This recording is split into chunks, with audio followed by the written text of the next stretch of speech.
toutes et à tous, j'espère que vous allez bien. Alors, je vous fais aujourd'hui une petite vidéo un peu particulière et surtout, je vous devais une réponse suite à un post que je vous ai fait passer sur Instagram en novembre dernier. Je ne sais pas si vous vous souvenez, j'avais intitulé ce post de l'ivresse à la détresse spirituelle.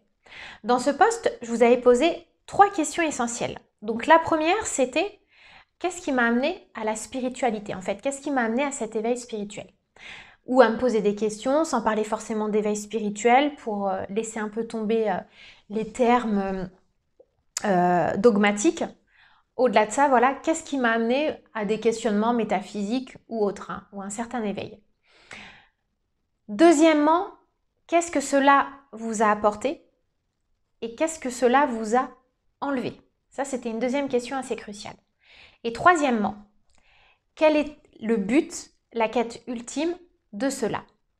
Alors à mon tour, j'avais envie de vous donner une réponse. Déjà, je vous remercie beaucoup d'avoir été autant à me répondre, que ce soit en MP, que ce soit sur le post en lui-même, que ce soit par mail, que ce soit par des vocaux, enfin sur les réseaux sociaux, etc.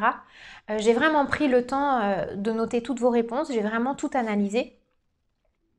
Et j'avais envie de vous répondre du coup à travers cette petite vidéo. Déjà, il y a une chose essentielle et importante. Finalement, ce que j'ai presque envie de vous dire, c'est que le but ultime de la spiritualité, de tout ce qu'on entreprend, de ce travail sur soi, c'est d'une certaine manière, et au niveau des outils, de ne plus avoir besoin de ces outils. À terme, en fait, le but ultime, quelque part, c'est d'avoir suffisamment de force, de connaissance, de conscience de soi, pour ne plus avoir besoin des outils. Le travail spirituel, le développement personnel, il dure toute une vie.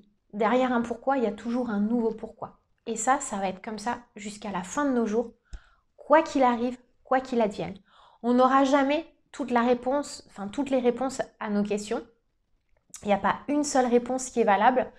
Et il n'y a rien de plus important et de plus subtil et de plus intense que d'avoir des réponses clés, des réponses phares à travers notre cheminement et notre expérience à nous. Donc, à partir du moment où vous vous engagez avec des outils ou dans des thérapies, des choses qui vous dépossèdent de vous-même, qui vous font vous sentir encore plus éloigné de vous, pour moi, il y a un petit warning. Parce que ça veut dire que d'une certaine manière, on essaye de vous inculquer des choses qui ne vous appartiennent pas. Aujourd'hui, je me rends compte que la spiritualité, c'est vraiment un monde où il y a des gens somptueux, des gens merveilleux, mais il y a aussi à boire et à manger. Et j'ai été extrêmement marquée et touchée et bouleversée cette année de me rendre compte que c'est finalement dans ce milieu qui se veut noble, qui se veut élévateur, en fait, qu'il y a le plus de méandres, quoi. C'est vraiment dans ce milieu qu'il y a parfois les personnes les plus tordues et les plus toxiques qui soient. Donc pareil, quand vous allez parce que vous avez été beaucoup à me répondre aussi par message, à me dire voilà j'ai tel problème et malgré tout j'arrive toujours pas à voir le bout du tunnel. Quand vous allez vers un thérapeute, vers quelqu'un qui doit vous aider, d'ailleurs thérapeute, je trouve que ce mot il est un peu galvaudé parce que, et c'est vrai que je l'aime pas beaucoup, parce que j'imagine que pour être thérapeute, il faut déjà avoir réglé tous ces problèmes. Moi, par exemple, je me sens pas du tout thérapeute. Hein. Et d'ailleurs, quand on me qualifie de thérapeute, j'aime pas du tout ça. Ça m'irrisse le poil parce que je me sens pas du tout à l'aise avec ce terme. Ce qu'il faut que vous vous demandiez, c'est est-ce que la personne, elle est fondamentalement bienveillante? Et à partir du moment où elle ouvre une trop large porte sur elle, est-ce qu'il y a un moment donné où elle n'est pas en train d'essayer aussi de soigner ses propres méandres, ses propres problématiques à travers vous? Donc quand vous avez des discours redondants, des discours, excusez-moi le terme, j'aime bien l'employer, mais parce que pour moi c'est vraiment ça, des discours cuculapraline, warning. Vous pouvez avoir pour 100 personnes une situation qui fait sens par rapport à une problématique X ou Y, et pour vous en fait votre expérience ça va être tellement singulière, vous allez être tellement différent dans votre manière de penser, d'agir, etc., que ça ne va pas du tout être la même chose. Ça, c'est vraiment un premier warning. Plus vous sentez que vous allez vers ces outils et plus vous sentez que vous avez besoin et que vous devenez addict, et c'est pareil hein, pour les consultations avec moi, Et c'est pour ça en fait que je mets des warnings sur mon site et sur les consultations que je vous propose en numérologie. Normalement, vous ne devriez pas avoir besoin encore et toujours. Il y a toujours une partie de vous qui est suprême et il y a toujours une partie de vous qui a justement la réponse à toutes ces questions. J'ai parfois des personnes qui viennent m'écrire et qui me disent est-ce que vous pourriez me faire juste une guidance pour l'amour, pour le sentimental, parce qu'en ce moment je me sens pas bien. Je fais pas ce genre de choses. Si vraiment vous attendez ça de moi, vous n'êtes pas du tout, vous n'avez pas frappé à la bonne porte, parce que moi je pars du principe que quand on se connaît de A à Z, on connaît tout de soi. Et ça peut vous aider dans tous les domaines.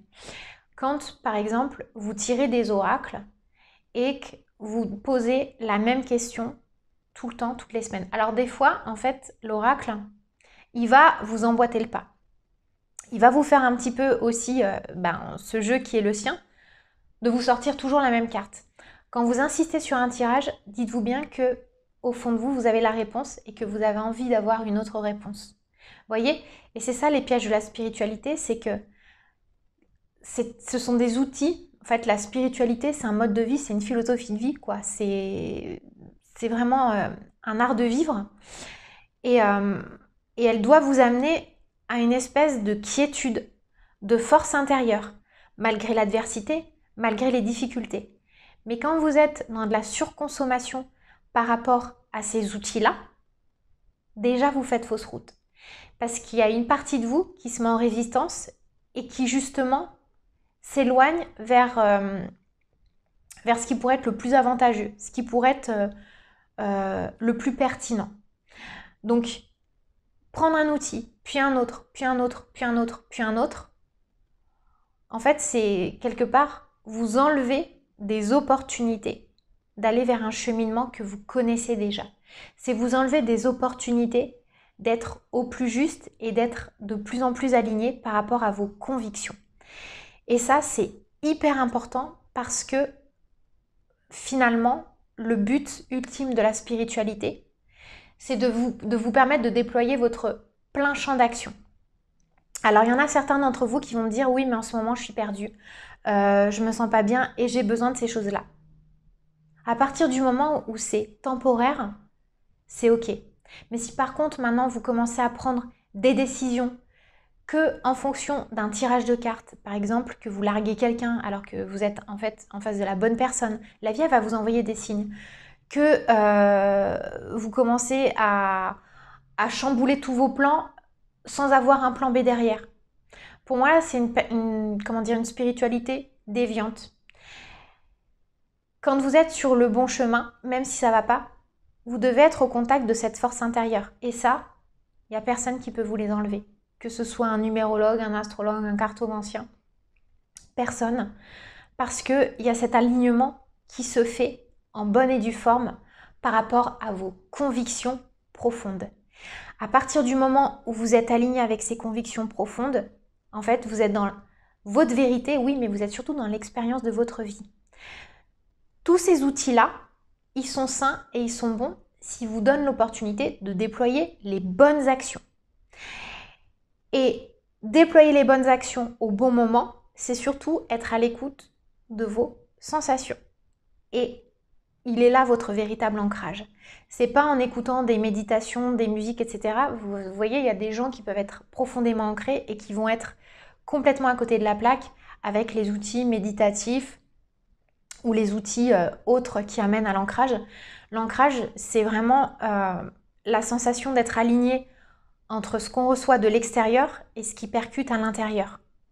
Ça, c'est le vrai ancrage. Et tout passe par les émotions et les sensations du corps. À partir du moment où vous êtes dans ces énergies et ces émotions et ces sensations, quelque part, on aura beau vous dire tout ce qu'on veut à travers des cartes, on aura beau vous dire tout ce qu'on veut à travers un thème de numérologie ou d'astrologie, en fait, vous saurez. Et la foi que vous allez avoir en vous, c'est celle-ci qui va être magique et qui va venir en fait agrémenter votre chemin des synchronicités, des réponses que vous attendez. Parce que les outils spirituels, c'est intéressant à partir du moment où on tombe pas dans l'addiction, et c'est comme toutes les bonnes choses, hein, une bouchée de chocolat, c'est chouette. Maintenant, toute la tablette, on peut avoir une indigestion et on ne sait plus du tout savourer. Et en fait, ce qu'il faut que vous compreniez, c'est que les énergies des mondes subtils et les énergies terrestres, en fait, c'est un tandem.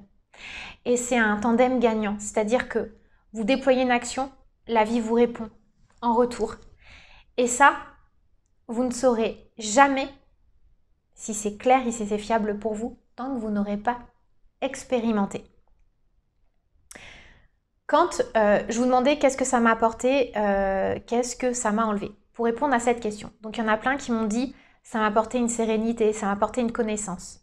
C'est génial, cette sérénité, cette connaissance, elle est au service de l'expérimentation et de l'incarnation de votre parcours terrestre, ni plus ni moins. Il n'y a pas de but suprême ou ultime à atteindre. En fait, le déroulé, le scénario de votre vie, il est, orchestré par la suprématie de votre âme, et ça, c'est plus fort que tout et n'importe qui. Même si à un moment donné, vous vivez par exemple une expérience d'inertie et que vous vous dites très bien, je vais m'en remettre à tous les voyants de la terre, je vais claquer tout mon argent dans la spiritualité pour voir si tout le monde me dit la même chose. Ok, bah ça quelque part c'est inscrit dans votre programme de vie que vous allez faire ça. Mais vous avez le libre arbitre de le subir ou d'empoigner la chose. Je vous donne cet exemple parce que c'est quelque chose qui m'a assez stupéfaite. Vous pouvez avoir sur une situation donnée 40 000 sons de cloche et il peut être marqué dans vos énergies qu'il y a une forme de soumission par rapport à la providence ou au destin. Mais justement, si vous avez cette soumission, vous pouvez très bien décider de prendre le contre-pied et dire voilà, j'ai dans X ou Y années de vie, pendant 2 ou 3 ans, cette épreuve d'être complètement soumise au coup du sort ou à une espèce, parce que j'ai une épreuve de je dois me sortir de tout ce qui est sectaire, tout ce qui est gourou. Est-ce que je plonge à fond dedans et du coup je répète un schéma répétitif, ou est-ce que je prends les choses à bras le corps et je vois comment je peux faire un contre-pied à tout ça, vous voyez? Et il est là votre libre arbitre. Et à partir du moment où vous allez montrer à la vie que vous savez donner la riposte, que vous savez répliquer, vous allez voir en fait, c'est là où vous allez trouver votre pouvoir créatif et créateur et que tout va se mettre au diapason de vos énergies et du chemin qui est le vôtre. À partir du moment où vous avez des gourous qui vous disent « Yaka, faucon, fais ci, fais ça ». Non, c'est pas juste parce que ça vous enlève justement votre domaine expérimental. La vie, c'est un jeu de pistes, malgré les difficultés, malgré l'adversité. Quand on prend une galère en pleine tête, on a toujours les outils à notre disposition pour être capable de s'en sortir. En fait, c'est contre nature d'avoir une épreuve de vie et de manquer d'outils autour de nous. En fait, c'est impossible. La vie, quand on a des grosses galères, elle a déjà prévu tous les outils pour qu'on s'en sorte. Maintenant, s'il y a une partie d'inertie et de passivité, en fait, vous allez vous mettre encore plus de galères que prévu. Ou si vous remettez votre pouvoir entre les mains d'un tiers, ça va être encore plus périlleux qu'attendu, quoi. Donc, ayez cette notion et cette bienveillance envers vous, de vous dire, ok, au pied du mur, c'est quoi la meilleure arme qui est à ma disposition? Déjà, c'est vous, mais c'est une arme de lumière. Et c'est ça, en fait, que j'aimerais bien qu'aujourd'hui, que je puisse vous faire comprendre ça, ce serait vraiment un cadeau pour moi parce que c'est quelque chose que j'ai expérimenté. Il n'y a personne d'autre que vous qui ne sait mieux ce qui est bon pour vous. Pareil, tous les outils spirituels, j'aurai encore peut-être d'autres occasions d'en parler, même si au bout d'un moment, je vais peut-être me lasser de parler de ça parce que ça a été 2022, une année assez coup de gueule sur le sujet. Mais ne vous laissez pas quelque part, vous savez, un peu comme le serpent à sonnette, hypnotisé par tout ce qui est magique et miraculeux. Attention aux abus de langage avec guérisseur, médium. C'est souvent des termes qui sont fantasmés et c'est des termes qui méritent d'avoir leur lettre d'or remis à une juste place. Ça aussi, peut-être que je ferai une conférence avec Amélie sur le sujet, je ne sais pas encore. Mais il y a quelque chose, si vous voulez, dans cette spiritualité aujourd'hui, d'immoral et d'amoral, qui me met moi aussi dans une profonde perplexité. Et je me suis vraiment posé cette question de est-ce que j'allais continuer à donner des consultations? Parce que, donc c'est bien écrit, par contre, je suis au clair et clean là-dessus, c'est bien écrit dans mes conditions générales et dans ma déontologie, dans ma charte déontologique. Mais parce que des fois, j'ai encore trop de personnes qui viennent me voir, je suis la énième personne qui vient voir. Et quand je me dis, quand je sens au moment de notre entretien que ben, finalement il y a une partie de vous qui décroche et qui abandonne ses nombres, je me dis que c'est dommage. Et j'ai pas envie d'être le gourou ou celle qui vous dit ce qu'il y a de mieux à faire. En fait, vous devez le sentir en vous. Et c'est là où une consultation, pour moi, est magique. Parce qu'il y a cette partie de vous qui est capable de se reconnecter à votre force suprême. Et c'est ça que j'attends des consultations. Donc vous pourriez me dire, bah oui, toi aussi Alexandra, quelque part, avec tes consultations de numérologie, tes oracles, t'es dans la même mouvance. Ouais, vous auriez peut-être raison. Mais je vous avertirai toujours et je vous recommanderai toujours d'utiliser même mes propres outils avec parcimonie. Et de les utiliser quand vous sentez que vous pouvez les utiliser. Que ce soit les oracles, les livres, ou même une consultation. C'est pour ça qu'avec moi, c'est une consultation par an.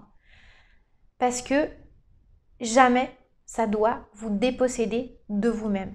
Si vous êtes dans cette mouvance de vous sentir dépossédé de vous-même, c'est que ce n'est pas du tout l'outil qui est approprié. Ça doit vous donner les réflexes, les billes, pour justement mener votre chemin à bien. Donc voilà les amis, la petite vidéo que je vous avais promise, que j'avais envie de vous faire. N'hésitez pas à me dire en commentaire ce que vous avez ressenti. C'est un petit peu une petite vidéo à cœur ouvert, mais j'avais besoin de faire le point et de remettre les pendules à l'heure. Pourquoi? Parce qu'il y a aussi l'année 2023 qui va pointer le bout de son nez et qui va justement attirer notre attention sur les supercheries spirituelles. En fait, 2023, elle va être assez intéressante parce que c'est une année universelle en 7 et elle va tous nous re-responsabiliser par rapport à notre spiritualité.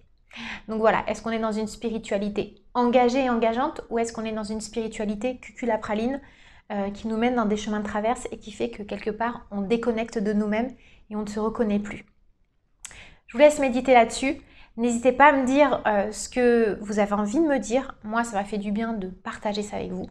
Donc, je vous embrasse. Je vous dis à très bientôt. Prenez soin de vous et passez d'excellentes fêtes de fin d'année avec votre entourage. Bye bye!